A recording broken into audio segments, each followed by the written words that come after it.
Supreme কোর্টের নির্দেশে OBC জট কাটিয়ে জয়েন্টের ফল প্রকাশ করল রাজ্য জয়েন্ট এন্ট্রান্স বোর্ড। প্রকাশ হয়েছে মেধা তালিকাও। ফলাফলের নিরিখে জয় জয়কার কলকাতার। প্রথম 10 জনের মধ্যে 7 জন দিল্লি বোর্ডের। জয়েন্টের কৃতিত্বের শুভেচ্ছা বার্তা জানালেন মুখ্যমন্ত্রী মমতা বন্দ্যোপাধ্যায়।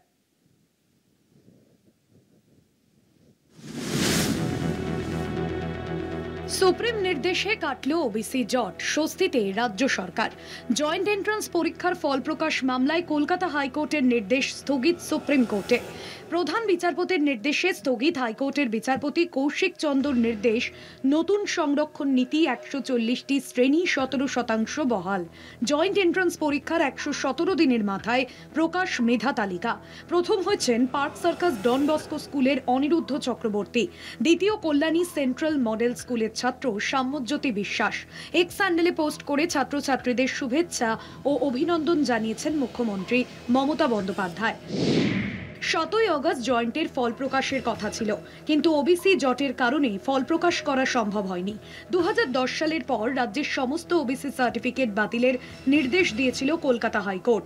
ফলে ভর্তি পরীক্ষাতেও জটিলতা দেখা দেয়। অন্যদিকে ওবিসি নিয়ে জট কেটে যাওয়ার পরেই রাজ্যে এমবিবিএস প্রথম বর্ষের ভর্তি প্রক্রিয়া শুরু হচ্ছে। নবান্নের নির্দেশে মেডিকেল কলেজের প্রথম বর্ষের ভর্তি প্রক্রিয়ার কাউন্সেলিং শুরু করবে রাজ্য স্বাস্থ্য দফতর। আমাদের আইনজীবীরাও বলেছেন, কপিল সিব্বল, কল্যাণ বন্দ্যোপাধ্যায়, তারা বলছেন অবিশ্বাস্য এরকম একটা রায় কলকাতা হাইকোর্ট থেকে আসতে পারে। তো সুপ্রিম কোর্ট তাতে স্থগিতাদেশ দিয়েছে। ফলে এই ছাত্রছাত্রীদের নিয়ে তারা যে অভিভাবকরা চিন্তায় ছিলেন, দুশ্চিন্তায়, মুখ্যমন্ত্রী দুশ্চিন্তা, সবাই একটা উদ্বিগ্ন ছিলাম। আশা করা যায় জটটা খোলার দিকে যাবে। ব্যর্থতারও তো একটা সীমা পরিসীমা থাকে, অন্ততপক্ষে সেটা শেষ হোক। একটা রাজ্য সরকার চলছে, তাদের এমন পরিচালনা কৃতিত্ব যে স্কুল কলেজে ছেলেমেয়েরা ভর্তি হতে পারছে না। আপাতত সেটার অবসান হোক, তারপর তো দেখা দেখির প্রশ্ন। সুপ্রিম কোর্টের নির্দেশকে স্বাগত জানিয়েছে রাজ্য সরকার। কলকাতা টিভি।